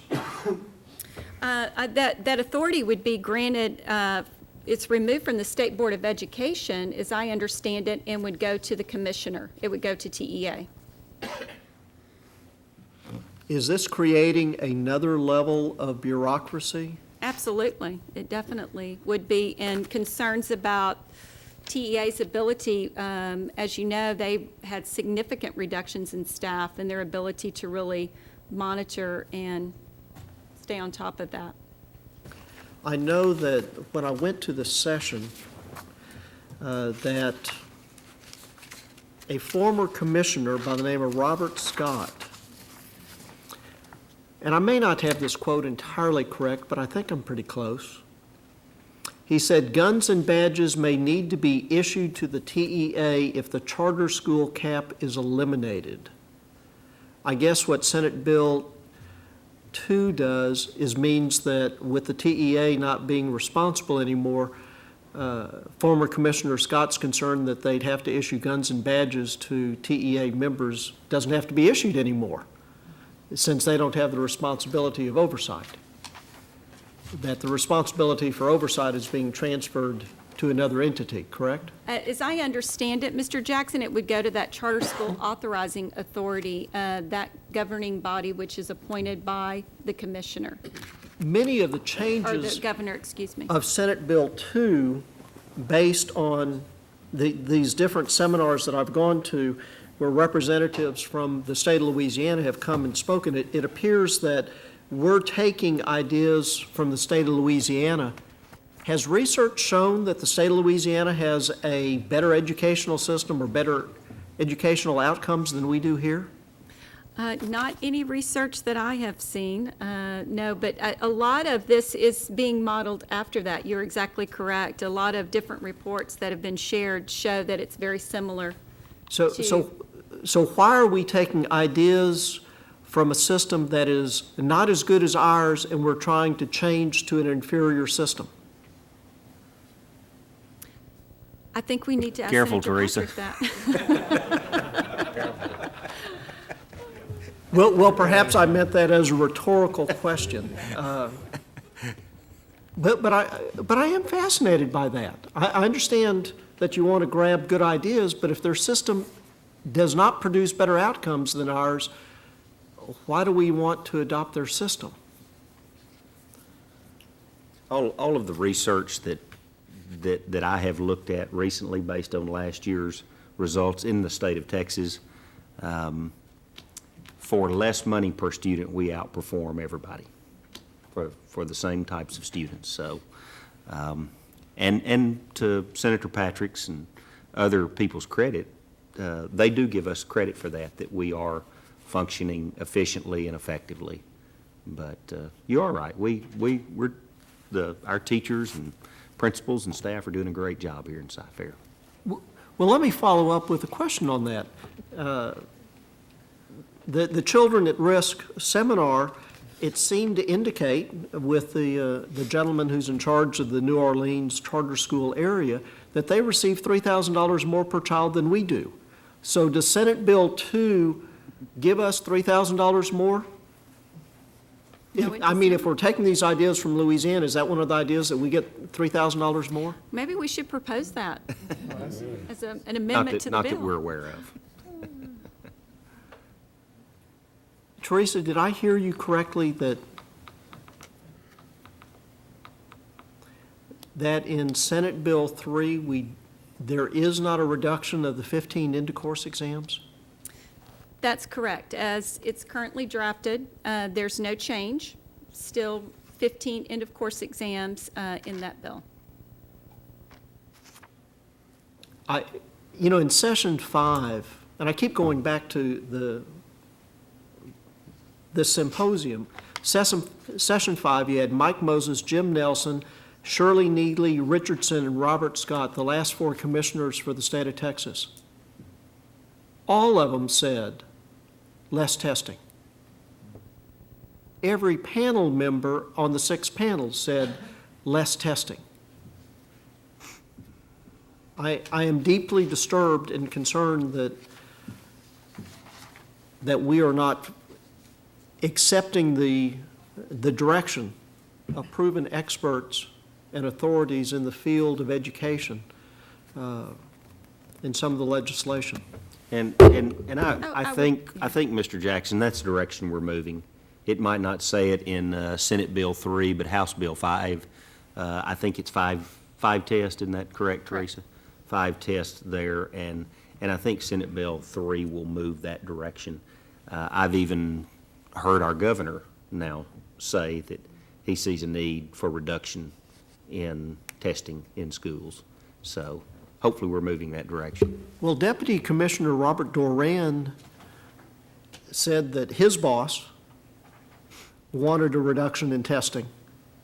So I hope you're right that we'll see the reduction in testing, but I would have thought that we would have seen it by now. Right. And again, I think that's where we're moving. But we're staying on top of that. Yeah, we are. And Senator Patrick has expressed that he believes there should be a reduction in the testing, and he is just trying to determine what that should look like. And that was really the purpose at the February 19th hearing, to provide the opportunity for public testimony on that specific issue. And again, I'm not certain if an amendment will be made on the floor of the Senate, or if, at the last hour tomorrow, he files a separate bill. But he has shared the recognition and expressed that the change needs to be made. And I want to add to that, again, giving Senator Patrick credit. He's even made the statement that those tests that we know will not be in effect next year, let's go ahead and eliminate them now and not have our 9th and 10th graders taking them this year. Well, that was in fact what he said at the session. In fact, he called for a moratorium. And I made a point of going back and re-watching the video to make certain I heard it correctly. So I'm a little shocked that the bill as it stands as of tonight does not reflect those comments. And I checked on that moratorium yesterday, and we still have not heard anything about that, so. One other question, and once again, this is an idea that comes out of Louisiana, where schools are rated from A through F. I know my good neighbors are very concerned about property values, and those are my neighbors where I've lived for the last 30-some-odd years in Copperfield. I would think that the capricious allocation of grades A through F would play havoc with property values, because it's very difficult to understand what an evaluation system is for schools anyway. Mark, what is y'all's view on this A through F concept? Since it came out of Louisiana, my knee-jerk reaction is I don't like it. Well, I would remind you that Royce Bragg and Harold Rowe came out of Louisiana, and so not everything. Well, and so did Representative Bill Caligari, as did our board member Christine Hartley, from an educational perspective. And my mama did. So,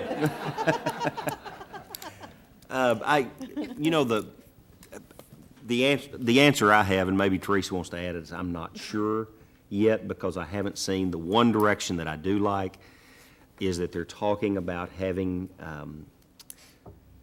part of the evaluation or our accountability system to include local criteria that we add, which I like that. So A through F, do you have anything to add to that? Well, I guess if given the opportunity, I would not support that.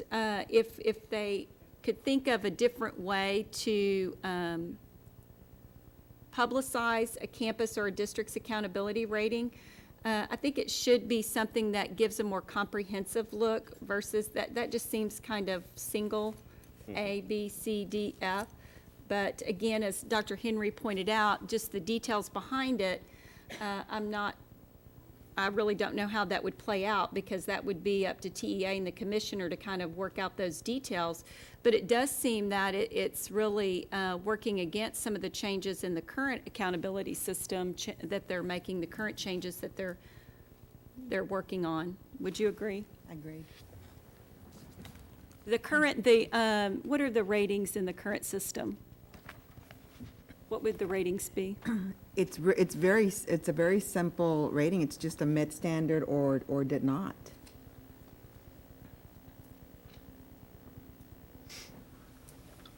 Okay, any other questions? Teresa, is it possible to put this on our website? It's actually not the revised one, because I wanted to share it with you tonight first, but we actually have that posted on the CLC webpage, but yes, I'll get that to our Leslie Francis, who is so quick about getting things up, and we'll have that posted as soon as possible. I think that'd be good information for everybody to be able to read. Yeah, go ahead. Very quickly, even though I've used my quota of words, I'd just like to say thank you to the staff. This is really good work, and I appreciate all the time and effort to analyze the bills and bring it down to a very concise level. Thank you. I typically don't say thanks to the central admin staff because I expect you all to be exemplary, but tonight I'll break ranks and just say thanks. Thank you. Dr. Macias, you're up. Earlier this fall, we shared with you that the commissioner was considering applying for a waiver for AYP. And indeed, this past Thursday on the 28th, Commissioner Williams submitted a letter to U.S. Secretary Duncan requesting a waiver from specific provisions from the No Child Left Behind Act of 2001. And there's actually 14 provisions of the act for which the state has requested a waiver. And these 14 provisions basically fall into 4 areas, which is what you see up on the screen. The first one being a waiver of the federal accountability performance targets and standard setting procedures. And basically, TA is asking to replace the current adequate yearly progress, AYP calculations and performance standards with the state's accountability system. And it's also asking to be permitted to determine AYP status for the district. So to determine whether a district or a campus met AYP or missed AYP, again by using the state accountability system instead of the AYP regulations. The second is a waiver to create a single system of interventions based on accountability results. And here the state is asking to be able to identify schools who need supported interventions. So we want to be able to, or the state wants to be able to identify the schools, not the federal government, and also to determine the level of support and interventions that a district or school needs based on the state accountability system. Again, not based on the AYP guidelines or regulations. Additionally, the state wants to be able to establish the supports and interventions that would best serve as improvement activities and be better aligned with the state's accountability and intervention systems. So this is really in reference to the regulations of the AYP right now regarding school choice, corrective action, restructuring a campus, and also the implementation of supplemental educational services, which are right now prescribed by the federal AYP guidelines. Thirdly is a waiver to allow TA to rely solely on the state's rigorous teacher certification system.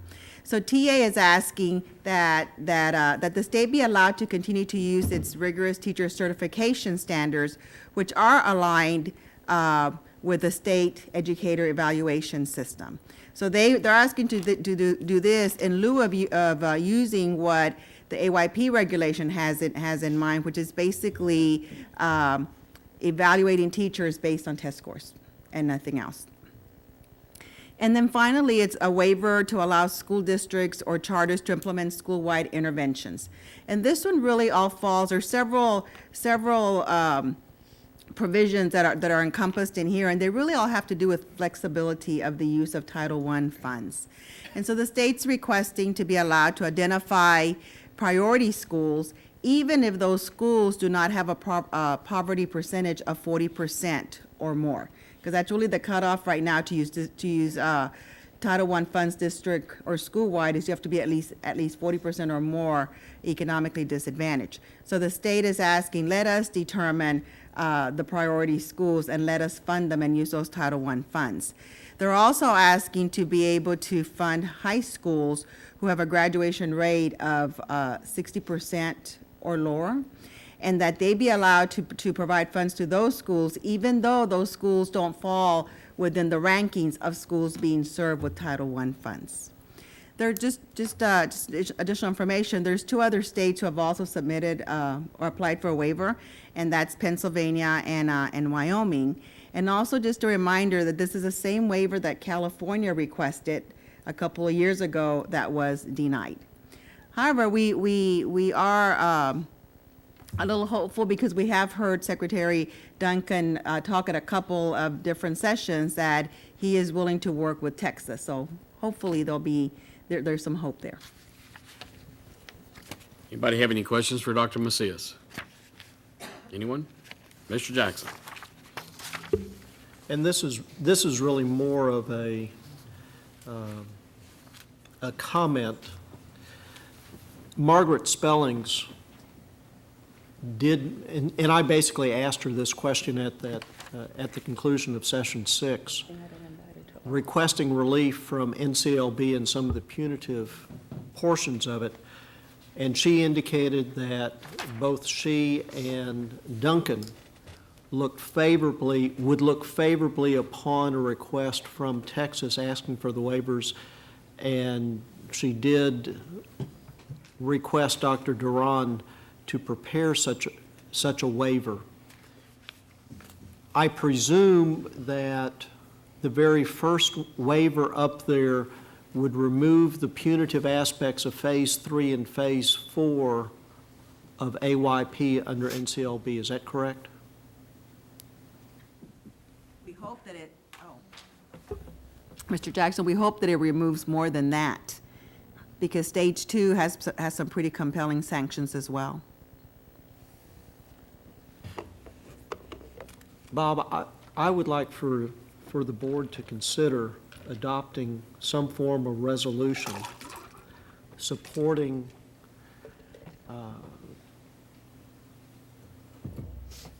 Tom, we have an addenda item 8. Yes. That will address that. Okay. Okay. Any other questions? Anybody? Okay. During the Committee of the Whole on Monday, March 4, 2013, the following reports were received. The administration provided a written report on the district's participation in purchasing cooperatives for the 2011-2012 school year. Anyone have any questions or concerns about that right now? Okay. The administration provided a written report on 2013 summer school plans for elementary, middle school, and high school. Does anyone have any questions or concerns about that from Mary Jodlowski? Nope. Okay. Also, during the course of the Committee of the Whole meeting, it was the consensus of the board that the following action items be approved as submitted or amended.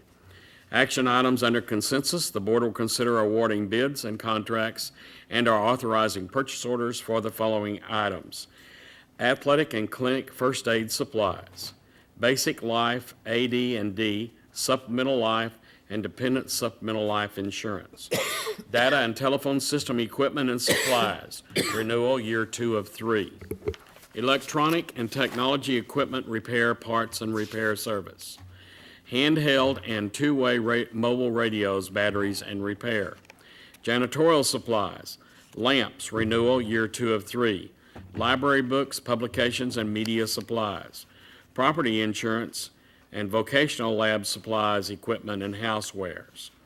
The board will consider approving construction proposals and contracts paid from bond funds to the recommended contractors and authorize the superintendent or designee to execute all necessary documents related to such contracts as follows.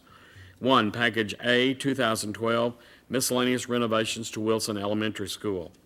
2, Package C, 2012, additions and renovations to Watkins and Thornton Middle Schools. 3, Package E, 2012, renovations to Millsap Elementary School. 4, Package I, 2012, renovations to Winfern High School, Winfern Annex, and Early Childhood Center. 5, Package K, 2012, miscellaneous renovations to Yeager Elementary School. The board will consider authorizing the superintendent or designee to enter into the miscellaneous professional service contracts related to the following projects. 1, Package A, 2012, Wilson Elementary School miscellaneous renovations, HVAC testing and balance services, up to $75,000. 2, Package E, 2012, Millsap Elementary School miscellaneous renovations, HVAC testing and balance services, up to $75,000. 3, Package 2K, 2012, Yeager Elementary School miscellaneous renovations, HVAC testing, and balance services, up to $75,000.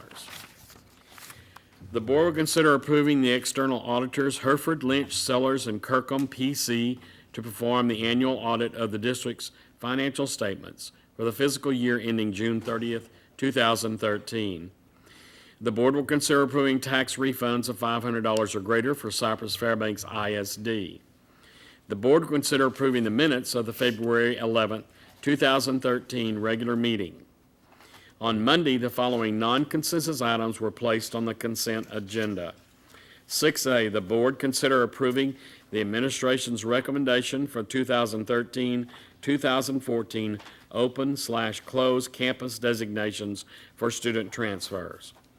B, the board will consider approving on first reading additions, deletions, or revisions to district policies GKD local, community relations, non-school use of school facilities. Can I have a motion to accept? Mr. President, so moved. Thank you, Dr. Ogletree. Do I have a second? Second. Thank you, Ms. Hartley. Now, do we have any questions? Ms. Hartley. We talked Monday night a lot about the open and closed campuses, and I just wanted to get clarification on the campuses with the larger populations about the employee transfers and just get clarification on the transfers available for those campuses. Specifically, the ones that would be reduced for employee transfer requests? Right, and I think if I had it right, that if a child is already on a campus right now, they will be renewed. I was getting confused with when we open a new campus and we have zoning boundaries, typically it's the oldest grade that's grandfathered in. But this will be that students that are currently attending a school will be allowed to stay at that school. And that's true for all transfer requests. Okay. They go through a renewal process, and Ms. Stewart can definitely chime in and speak to that. And unless we receive information that warrants the revocation of a transfer, those students are eligible to remain on those campuses through the time period, say it's through 5th grade, through 8th grade, or until they graduate. With the campuses that we are closing for employee transfer requests, unless they're assigned to that campus or within the 1 mile radius, that same policy would apply to them as well. Okay, all right, thanks. Okay. Any other questions? We have a motion and a second. All in favor, please raise your right hand. That's unanimous. Thank you. Now, if you will go to Addendum 8, the board consider authorizing the board president to draft and send correspondence to legislators on behalf of the Cy-Fair Independent School District Board of Trustees expressing support and/or concerns related to the proposed legislation. So I'm opening that up for comment and discussion.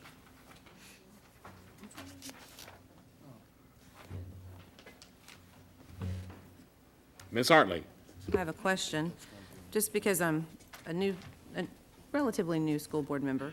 I'm wondering, now that the bills are already in place, they're already there, so going forward, right now, we can decide what we need to do now, but going forward, it would be great to be proactive instead of reactive to the bills, and as we meet and as we grow as a board, set those priorities for an upcoming session. So right now, I'm just curious as to what this could do or would do to benefit us. From my perspective, and in talking with the federal people, they want to hear from us as far as our position on everything that they're looking at, whether it's still in committee or it's moved out of committee.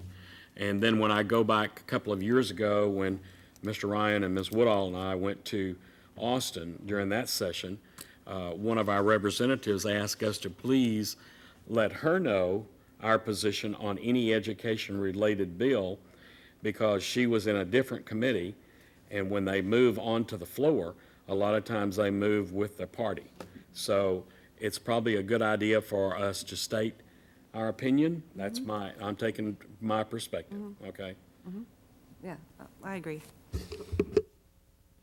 Ms. Jackson? Just weighing in on it, at one of the chamber subcommittee meetings that I attend on governmental affairs, we had the district director and representative from both our senator, national senator, as well as our congressman. Both of the ladies requested me to send a letter. I indicated I was not empowered to speak on behalf of the board as related to NCLB and AYP. They were unaware of the punitive nature of the bill and what it was potentially could be doing to a very good school district. So I agree with Bob that this is something at the national level that I believe is imperative to do, because if they didn't know about it, they need to be aware of it. And after our state has now applied for a waiver, I would think it makes sense for us to support and request our representatives at the national level to use whatever powers of persuasion they happen to have to try and have that waiver granted. I would also think that it makes sense at the local level in Austin for certain areas where we have near unanimous agreement on the board or unanimous agreement on the board to be able to speak with one voice and say, we support these steps being taken. And certainly, as a board, we've already adopted some of the broad outlines as provided in the CLC document that was given to us. We had board resolution adopting that, but now that more detail's been added, I think it does make sense for us to address it. Anyone else? Mr. President? Yes, sir. Just clarification. From what we've talked about this evening, I'm assuming that the board would like to make some type of statement or send correspondence related to Senate Bill 2, House Bill 5, Senate Bill 3, which are kind of companion bills, similar, sequestration, and then maybe NCLB. Those are where the board would like to make a statement. That's what I see. Is That's that my accurate? Okay. Yes. Yes. Marty, let me ask you a legal situation. Are you awake over there? Okay. Okay. If we come up with this statement and our statements, do we need to have a special meeting so that we can review those statements and sign them? Or is this something that we can do because we're saying tonight that's what we want to do? Well, through the discussion, you reach consensus during discussion of that item, and then your motion would be that you authorize the board president to draft and send communication on behalf of the board regarding. Okay. So you set the parameters tonight, Okay. and then they have to trust that you'll stay within those parameters and authority given to you. Okay. That's what I needed. Okay. So can I have, I'm sorry, Tom? I think I would be more comfortable if we did not address sequestration. Okay. That's a relatively minor item, and it's already a fait accompli. However, some of these other items are philosophically very significant. I certainly strongly support the public school model, and I support the fact that Texas is doing a good job with its model. But I would be more comfortable if we left sequestration out of the Okay, matter. so may I have I'm sorry. No, is that kind of the consensus of the board to leave sequestration out of there? I'm fine with that. Okay, I'm just making sure. If that's the board's pleasure, I would want it in there, but I'll go with what the board. I don't think I want to agree to us losing $5.3 million or $8.3 million when we don't have to. And those are very vital and needed for the students and our student population. But, Mr. President, we go with the consensus of the board and write your letter. Well, I think Dr. Ogletree, what Stewart had told us, it was 1.5 million. 1.5. 1.5 million. 1.5. Now, there was a different report on the website for TASB, which showed 2.5, I believe, or something like that. But Stewart said that they have us receiving more monies from the government than we actually do. Well, 1.5 then, I think, because these programs are directed toward Title 1, 2, and 3, did you say? That's correct. And the reduction, what I mentioned was that previously, the estimate was 8.3% reduction, but because the sequester was postponed for 2 months, it reduced the amount of the reduction to approximately 5.3%. And so the impact to us, as it calculates out based upon the federal programs that would be subject to the sequestration, amounted to $1.5 million. Yeah, and are you, or Linda, anyone suggesting we don't need that money? Absolutely not. I don't think that's the suggestion. Okay. I think we were just talking about fighting the fights we thought we could win, John. Well, this is, I don't think this letter is about winning a fight. I think this letter is about advocacy. It's stating the position of our board. And I can guarantee you that none of the legislators are going to look at this and say, okay, we're going to do this because Cy-Fair, or we're going to add this or take away this. But it is about advocacy. And I think that we cannot and should not take a position where we agree with any more cuts. I applaud Senator Patrick and his committee, but what we're doing, even with the state, is we're agreeing. You don't have to put the whole $5 billion back. Thank you for the 1.5, and we'll live with that. And we're just glad to get some more money. And I just think if we're going to be advocates, we ought to be advocates and not be afraid of standing for what we need to educate each and every child, because they're still going to hold us to these scores and hold us. They're still going to hold us to that, and for them to still hold us to all this stuff, and we agree, yeah, just cut us and keep all these unfunded mandates. I just think it's not a position that we should take. But this, I will go along with the board, any letter that you all decide. Dr. Ogletree, I think your point's well taken. If I could make a clarification on the sequestration and the relationship between that and what you're wanting to do in terms of our state legislation. The sequestration is being directed by the federal government through the state of Texas as pass-through money. And so any opposition to that through our state, Texas state legislature, would probably be inappropriate, that rather it would have to go to the federal government for your opposition of that, because the federal government just passes that federal money through the state, and then the state allocates and distributes to us. So what you wanting to do in terms of writing a letter would be more appropriate probably to those items that the legislature has direct control of, which they do not on the sequestration. Well, I think that was, I'm sorry, our understanding. We were writing basically two different letters, one to the federal government and one to the state legislature. So, right, okay. Okay. So do we have a consensus on including sequestration? I say include it. I think John made a valid point. I mean, if we're, I don't think that we should sit up here and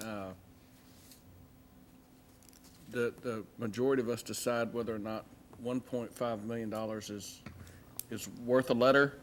I mean, I think when our entire district has been pillaged, as it has, that it's time for us to make a statement and say, hey, stop. So I agree with John. I think $1.5 million is still $1.5 million. Okay. We okay with that? Okay. So can I have a motion? Are we voting on this? Uh-huh. It's an agenda item. Yes, ma'am. Yes, sir. Well, just, okay, I said, I move the board authorize the board president to draft and send correspondence to legislators on behalf of the CFISD Board of Trustees expressing support and/or concerns related to proposed legislation. Thank you, Mr. Ryan. Do I have a second?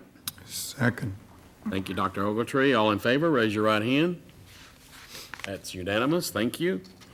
We did remove item 6C, which will not be considered tonight. So now we move into superintendent's briefing portion of the agenda. Dr. Henry will make comments and provide information on the following topics. Thank you, Mr. President.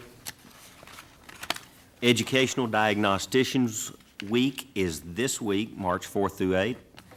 I would like to extend my compliments and appreciation to the district's diagnosticians who work diligently to evaluate and create personalized learning programs addressing the unique educational needs of students in the special education program. March is National Nutrition Month. The campaign focuses attention on the importance of making informed food choices and developing sound eating and physical activity habits.